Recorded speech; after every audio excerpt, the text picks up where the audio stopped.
Assalamualaikum warahmatullahi wabarakatuh. Nama saya Andi Saputra dengan NIM 332190032. Di sini saya akan menjelaskan tentang sebuah program supervector machine. Untuk supervector machine yang itu kan ada dua tipenya. Ada yang regressor dan ada yang classifier. Nah, kebetulan yang kali ini yang digunakan adalah yang regressor. Pertama-tama kita import dulu beberapa library yang dibutuhkan, seperti library NumPy. Nah, library NumPy ini kita butuhkan karena nanti di programnya kita akan menganalisis data yang datanya itu bersifat dimensi. Dia punya dimensi X, Y, atau yang lainnya itu. Nah, karena dimensinya itu lebih dari satu, atau bisa dibilang kalau misalnya tipe datanya kayak matrix gitu, nah makanya kita butuh library NumPy untuk mengolahnya itu. Kayak NumPy array, kan dia punya banyak dimensi. Nah, terus ada juga library sklearn.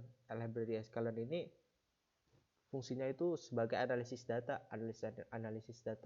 untuk kecerdasan buatan seperti itu. Fungsi dari library sklearn. Nah, yang kita import itu ya datasetnya, karena nanti kita butuh dataset untuk meload data. Yang untuk dataset yang kita gunakan itu adalah dataset load Boston. Terus habis itu ada juga SVM. Nah, ini yang kita gunain ini supervector machine yang kita gunain untuk memprediksi nanti nilai harga rumah di suatu tempatnya itu. Untuk yang kita gunain metode itu yang SVR atau supervector regressor. Kan seperti yang saya bilang tadi, ada kalau supervector machine itu dibagi menjadi dua, yaitu supervector machine yang menggunakan metode classifier dan yang menggunakan regressor. Kebetulan yang digunakan sekarang adalah yang regressor. Terus yang sklearn metric ini untuk melihat performa dari prediksi nilai kita. Kan nanti kita disuruh memprediksi nilai harga rumah. Nah, dilihat nilai prediksinya itu seberapa akurat, terus seberapa errornya. Jadi secara singkatnya kalau matrix ini untuk melihat performa dari prediksi kita nanti. Dia apakah bagus atau errornya terlalu banyak, seperti itu. Nah, kalau yang shuffle ini untuk acak datanya aja nanti. Kan datanya ada banyak tuh yang kita load dari dataset tadi. Nah, itu data kita akan diacak-acak dulu. Kita masuk ke programnya ini. Pertama kita load dulu dataset Boston ini. Datasetnya. Yang digunakan itu load Boston. Ini sebuah kota di Amerika Serikat yang termasuk kota terbesar. Nah, data Boston ini kita lihat dulu description-nya. Kayak misalnya isinya apa aja sih di data load Boston ini. Kayak misalnya ada berapa data, terus key-nya apa aja. Gitu kita bisa menggunakan data.dscr menggunakan kapital. Data ini kita dapat dari yang sini ya. Ini kan sebuah nama variabel. Jadi misalnya kalau di sini kita rubah jadi Andi, berarti di sini juga bakalan jadi Andi gitu. Itu cuma nama variabel doang. Oke, kalau di run ntar hasilnya seperti ini. Saya tadi udah run, cuman sini saya run dulu karena laptop saya lemot jadi takut kelamaan. Nah, di sini ada keterangan number of instance-nya ada 506 dan atributnya ada 13.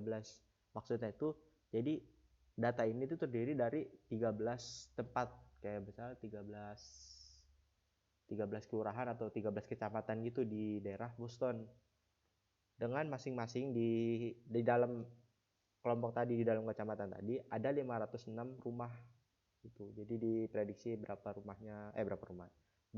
harganya. Ada 506 dari masing-masing kecamatan tadi, seperti itu. Nah, di sini ada key-nya juga kayak crime, JN. Kalau crime itu kayak misalnya tingkat kriminal per tahunnya. Kalau di situ, kalau di Amerika dia disebutnya township, bukan kayak kecamatan gitu. Karena dia beda tipe negaranya, negara bagian. Terus ada juga proportion resident layer. Jadi ini tempat yang bisa ditempati dari 25.000 kaki persegi kayak gitu. Ini bisa dibaca sendiri. Jadi ini key-nya yang ada di dalam library dataset dari load Boston. Udah seperti itu. Nah, kita kan udah tahu nih dataset Boston. Nah, jadi kan kita bisa abaikan aja. Nah, untuk pertama itu kita shuffle dulu, kita ajak datanya yang ini. dengan random state-nya 7. Jadi ini kayak rasio doang yang 7 ini. Jadi X itu dimasukin ke data. Nah, data ini adalah fiturnya atau inputnya. Dan Y ini, Y kecil ini, kita bakalan masukin ke variable target. Target itu outputnya. Setelah diacak, habis itu baru di testing. Ini. Nah, di split ini, testing ini fungsinya itu kan data ini kan ada banyak ya. Ada tadi 506. Ada 506 data. Nah, dari 506 data ini bakalan dipecah menjadi training set dan test set. Nah, training set ini itu fungsinya kayak untuk ngasih tahu ke mesin SVM ini polanya, patternnya itu seperti apa. Misalnya kalau kriminalnya sekian, berarti harga rumahnya sekian. Kalau misalnya pendapatan per kapitanya sekian, berarti harga rumah di sekitaran situ sekian, kayak gitu. Jadi trainingnya. Nah, yang tes ini nih. Nah, kalau tes itu untuk menguji yang tadi kan training kita udah dapat polanya kan. Nah, habis itu diuji tuh ada kalau polanya tuh benar atau tidak. Nah, jumlahnya itu 80 banding 20, 80% banding 20% nih. 0,8 dikali len X. Len X itu ininya kan data inputnya. Nah, berarti yang trainingnya itu 80% dari data keseluruhannya, atau misalnya di sini kan 506. Berarti 80%-nya kan sekitar 400-an kan. Nah, jadi 400-an data itu kita gunakan untuk menganalisis pattern-nya itu seperti apa. Nah, terus 20%-nya lagi itu yang dari target, itu kita lihat 20%-nya itu untuk menguji pattern yang kita udah temuin tadi itu benar atau tidak. Seperti itu fungsi dari training sama tes. Terus habis itu dari situ baru kita regressor ini kita menggunakan fungsi SVM regressor. Kita yang training test tadi sama itu kita jalanin. Kalau tadi kan baru ngebuat variabelnya. Kalau sekarang kita tadi trainingnya 80%, terus tesnya tuh 20% gitu. Setelah itu kita evaluasi nilai tadi sini. Dievaluasi kayak misalnya kan IET spread. Spread ini adalah prediction dari X test yang tadi kan kita udah dapat patternnya tuh. Udah dapat, terus baru kita bisa prediksi kan. Setelah itu misalnya kalau pendapatan per kapitanya sekian berarti harganya sekian gitu. Nah, MSA ini adalah mean square error. Jadi errornya itu ntar dipangkatin. Jadi kita buat mendeteksi apa tuh errornya itu dari prediksi sama nilai yang pattern yang kita buat itu seberapa sih errornya itu, gede errornya. Terus explain variance score itu juga seperti itu. Jadi kita melihat kualitas dari prediksi kita. Semakin gede nilai explain variance score-nya, berarti prediksi kita itu semakin akurat seperti itu. Nah, ini tinggal kalau ini kan tadi kita buat variabelnya.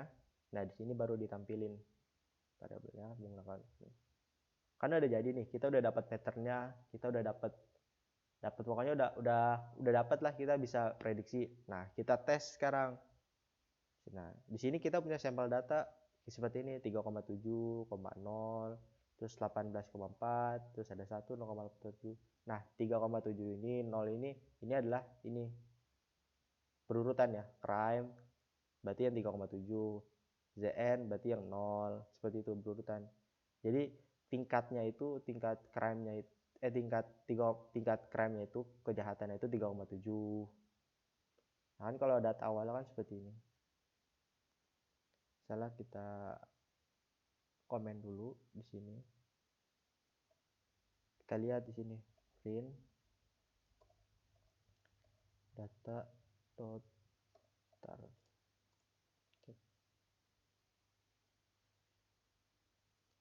Kita mau lihat isi data sebenarnya, isi data dari lot Boston ini. Nah, seperti ini tuh. Dia tuh cuma kumpulan angka doang, 24.216. Nah, 24 ini melambangkan tadi kayak crime kayak gitu-gitunya. Itu tadi kan ini ngeliat sekilas aja. Balik lagi yang ke tadi. Kan ini kita punya sampel data seperti ini kan. Jadi misalnya kita mau prediksi nih, kan kan nggak di townshipnya kan di Boston nggak cuma 13. Jadi misalnya kita mau prediksi di township yang ke-14, nah kita punya data seperti ini. Di daerah situ tuh kriminalnya tuh kalau misal dipresentasiin di rasioin tuh 3,7. Terus kayak luas daerah yang bisa di tempat ditinggali dari 25.000 kaki persegi itu 0 misalnya. Nah ini didapat dari lapangan ya, jadi kita bisa ngeliat gitu. Nah terus habis itu di sini kita predik nih menggunakan SV Regresser Predict tes data ini yang tadi nih. Jadi data ini semuanya kita predik berapa sih kalau misalnya ketentuannya seperti ini, data yang harga rumah itu berapa kayak gitu. Coba kita jalanin ya.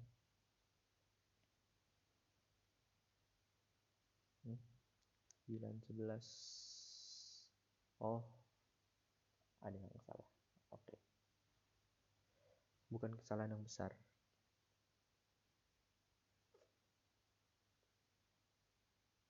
Nanti ya jelas. Ini prosesnya agak lama ya, karena datanya tuh ada banyak kan, ada 506 dikali 13 aja. Nah di sini dapat kan, performance-nya kita bisa lihat nih 15,38, expand score-nya 0,82. Jadi ini udah lumayan gede lah expand variance score-nya. Jadi udah cukup akurat. Nah dari data ini yang kita temuin di sini, kalau misalnya kita punya data seperti ini, berarti rumah di daerah itu kurang lebih harganya segini, 18,5217 gini. Seperti itu. Jadi untuk SVR yang ini, super vector regression. Jadi intinya di sini tuh untuk memprediksi nilai harga rumah di suatu tempat menggunakan pattern yang sudah kita tahu dari dataset Boston ini. Sekian dari saya. Wassalamualaikum warahmatullahi wabarakatuh.